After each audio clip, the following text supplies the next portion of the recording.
حضرت عثمان غنی رضی اللہ تعالیٰ عنہ پر ایک اعتراض ہی کیا جاتا ہے کہ آپ نے حضرت ابو ذر غفاری رضی اللہ تعالیٰ عنہ کو جلا وطن کیا ہے، مدینہ منورہ سے نکال دیا ہے۔ پہلے وہ عبارت ملاحظہ فرمائیں جو اعتراض کی بنیاد ہے۔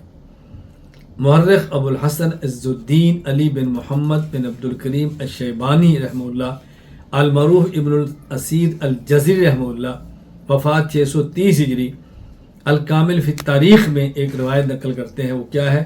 کہتے ہیں ذکر تسبیر ابی ذر ذکر تسییر ابی ذر الی الربضہ بفاض سنہ کان ما ذکر فی امر ابی ذر و اشخاص معاویہ ایاہ من الشام الی المدینہ وقد ذکر فی سبب ذلک امور کثیرہ من سب معاویہ ایاہ و تحدیدہ بالقتل وحمل الی المدینہ من الشام بغیر وطء و نفیہ من المدینہ علی الوجہ الشنیع والعیاذ باللہ۔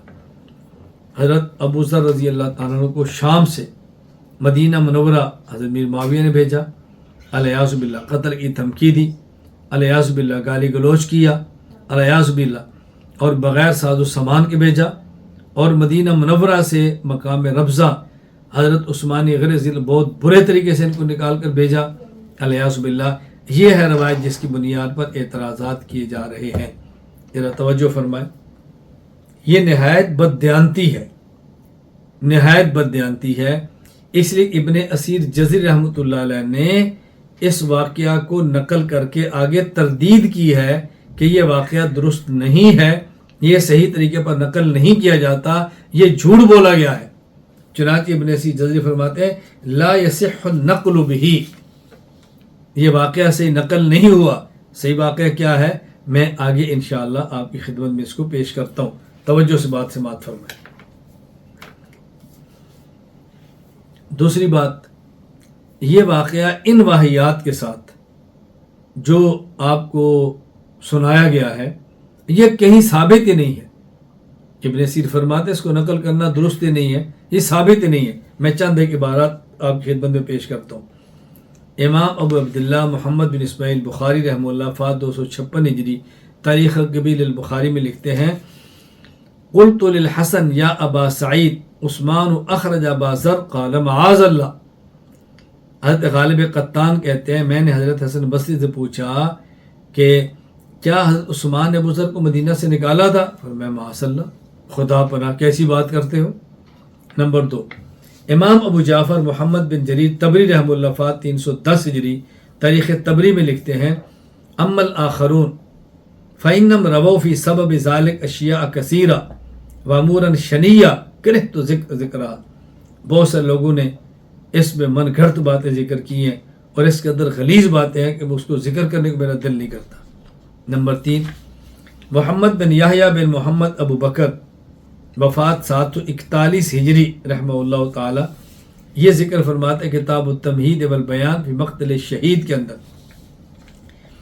واما ما ذکر فی سبب اخراج من الامور الشنیہ سب معاویہ ایاہ وتحدیدہ بالقتل وحمل من الشام الى المدینہ بغیر وطی ونفی فلا یصح النقل بہ بل و من اکاذیب الرافضہ۔ فرماتے جھوٹ ہے اور یہ رافضوں کی گھڑی ہوئی من گھڑت باتیں ہیں، قبحہم اللہ، اللہ تعالیٰ نے جھوٹوں کو تباہ و برباد کرے۔ نمبر 3، اصل واقعہ کیا ہے اور حقیقت کیا اس واقعے کی، ذرا وہ توجہ سے بات فرمائیں۔ میں اس پر کئی ایک حوالے آپ کی خدمت میں پیش کروں گا۔ واقعہ یہ ہے حضرت ابو ذر غفاری رضی اللہ تعالی عنہ شام سے مدینہ منورہ تشریف لائے۔ حضرت ابو غفار رضی اللہ تعالیٰ عنہ کا حضرت امیر معاویہ سے ایک آیت کی تفسیر میں اختلاف ہوا۔ آیت ہے والذین یکنزون الذھب والفضة ولا ينفقونها فی سبیل اللہ بشرھم بعذاب علیم، کہ جو لوگ سونا چاندی کو جمع کرتے ہیں، خزانے بناتے ہیں، زکاتیں نہیں دیتے، تو ان کے بارے میں بتایا گیا کہ ان کو سخت عذاب ہوگا۔ بات توجہ سمجھنا۔ حضرت امیر معاویہ فرماتے ہیں کہ یہ اہل کتاب کے بارے میں، حضرت ابو ذر فرماتے نہیں ان کے بارے میں بھی ہمارے بارے میں۔ حضرت ابو ذر غفاری کی رائے یہ تھی کہ انسان کی ملکیت میں سامان نہیں ہونا چاہیے، نکال دو۔ اس میں اختلاف شدت اختیار کر گیا۔ حضرت امیر معاویہ نے حضرت عثمان غنی کو ان کی شکایت بھیجی مدینہ منورہ، حضرت عثمان غنی سے درخواست کی کہ آپ مدینہ منورہ میرے پاس تشریف لیں۔ حضرت ابو ذر شام سے مدینہ منورہ آ گئے۔ اب کہاں نکالنا، کہاں دھمکیاں، کہاں من گڑت باتیں، کچھ بھی نہیں۔ جب یہ مدینہ منورہ تشریف لائے تو لوگ اس طرح ان کے پاس جمع ہوئے کہ ابو ذر غفاری خود فرماتے ہیں کہ یوں لگتا ہے جیسے پہلی بار مجھے انہیں دیکھا ہے۔ حضرت ابو ذر غفاری سے محبت تھا، درویش من صحابی تھے، تو انہیں عثمان غنی سے عرض کیا مجھے آپ اجازت دیں، میں اس رش سے نکلنا چاہتا ہوں، مجھے آپ جانے کی اجازت دیں۔ عثمان نے فرمایا خوشی سے اجازت ہے۔ پھر حضرت عثمان غنی رضی اللہ تعالیٰ عنہ نے آپ کی خدمت کے لیے غلام بھی دیا، آپ کے لیے مستقل وظیفہ متعین کیا، آپ کی خدمت کو ربضہ میں پھر آپ نے پیچھے سے دنانیر بھی بھجوائے، اور آپ کی وفات کے بعد آپ کے اہل و عیال کو مدینہ منورہ لائے اور اپنے اہل و عیال کا حصہ بنا لیا کہ تم میرا اہل و عیال ہو۔ اب بتو حقیقت ہی ہے۔ اور حضرت ابو ذر غفاری رضی اللہ تعالی عنہ کے مدینہ منورہ سے جانے کی ایک وجہ یہ بھی تھی کہ ابو ذر غفاری خود فرماتے کہ مجھے رسول اکرم صلی اللہ علیہ وسلم فرمایا کہ دیکھو ابو ذر جب مدینہ کی آبادی مقام صلاح تک پہنچ جائے تو تم مدینہ سے چلے جاؤ۔ تو میں تو اس وقت سے چاہتا تھا کہ میں مدینہ منورہ چھوڑ دوں، اس لیے میں نے مدینہ منورہ چھوڑا ہے۔ اب تو حقیقت کیا ہے اور اعتراضات کی بنیاد کیا ہے؟ اللہ تعالیٰ میں جھوٹ اور بہتان سے محفوظ رکھیں۔ میں اس میں چند ایک عبارات پیش کرتا ہوں۔ نمبر 1، امام ابو عبداللہ محمد بن اسماعیل بخاری رحمہ اللہ وفات 256 ہجری، صحیح بخاری کتاب الزکوٰۃ میں فرماتے ہیں حضرت زید بن وہب کہتے ہیں میں جب ربضہ گیا ابو ذر غفار رضی اللہ عنہ کو دیکھا تو میں نے پوچھا آپ یہاں کیوں تشریف لائے؟ فرمایا کنت بالشام فاختلفت انا و معاویہ، میں شام میں تھا، میرا میر معاویہ کے اختلاف ہوا اس آیت میں الذین یکنزون الذهب والفضہ، اس آیت کے بارے میں ہمارا اختلاف ہوا۔ حضرت معاویہ نے کہا یہ اہل کتاب کے بارے میں نے کہا نہیں ہمارے اہل کتاب سب کے بارے میں۔ جب ہمارے درمیان اختلاف بڑھا تو انہیں عثمان رضی اللہ عنہ شکایت کی، عثمان نے مجھے فرمایا تو مدینہ آ جاؤ، میں ان کے فرمانے پر مدینہ آ گیا۔ فکسر علی الناس حتی کأنہم لم یرونی قبل ذلک، فرمایا اتنے صحابہ مجھے دیکھنے کے لیے آتے لگتا ہے پہلی بار مجھے دیکھا ہے۔ میں نے عثمان سے عرض کیا ان شئت تنجیت فکنت قریبا فذاک الذی انزلنی ھذا المنزل، مجھے اگر آپ اجازت دیں تو میں مدینہ منورہ چھوڑ کر کسی جگہ پر چلا جاؤں۔ انہیں اجازت دی اور میں یہاں پر آ گیا۔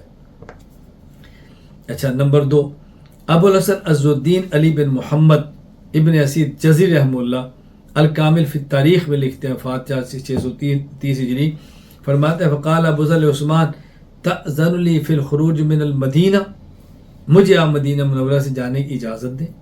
فإن رسول اللہ صلی اللہ علیہ وسلم امرنی بالخروج منها اذا بلغ البناء صلعا، مجھے اللہ کے نبی نے فرمایا تھا کہ جب مدینہ کی آبادی صلعہ مقام تک پہنچ جائے تو تم مدینہ سے چلے جانا۔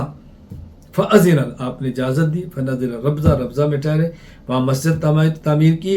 وأقطعہ عثمان سرمۃ من الإبل، حضرت عثمان نے آپ کو اونٹوں کا غلہ دیا۔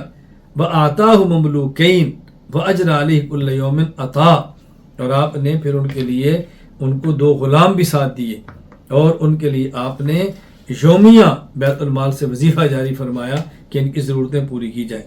نمبر 3، امام ابو عبداللہ محمد ابن سعد البصری رحمہ اللہ وفات 430 ہجری الطبقات الکبریٰ ابن سعد میں لکھتے ہیں فلما قدم المدینہ، جب یہ مدینہ منورہ تشریف لائے تو عثمان نے فرمایا کن عندی، ہمارے پاس رہو، تغدو علیک وتروح اللقاء، قال لا حاجت لی فی دنیاکم، کہا نہیں میں نہیں تمہارے پاس رہنا چاہتا۔ درویش بنس آدمی کہا نہیں میں تمہاری دنیا میں نہیں رہتا، مجھے آپ اجازت دو، مجھے اجازت دو میں ربضہ چلا جاؤں۔ اجازت دے دی، ربضہ چلے گئے۔ فرماتے ہیں یہ وقت بھی آیا، نماز کا وقت آ گیا۔ حضرت عثمان غنی رضی اللہ تعالی عنہ نے حبشی غلام کو وہاں رکھا ہوا تھا۔ جب نماز کا وقت آیا حبشی غلام پیچھے ہو گیا تاکہ آپ نماز پڑھائیں، فرمان لگے تقدم فصلی، تم نماز پڑھاؤ۔ کیوں؟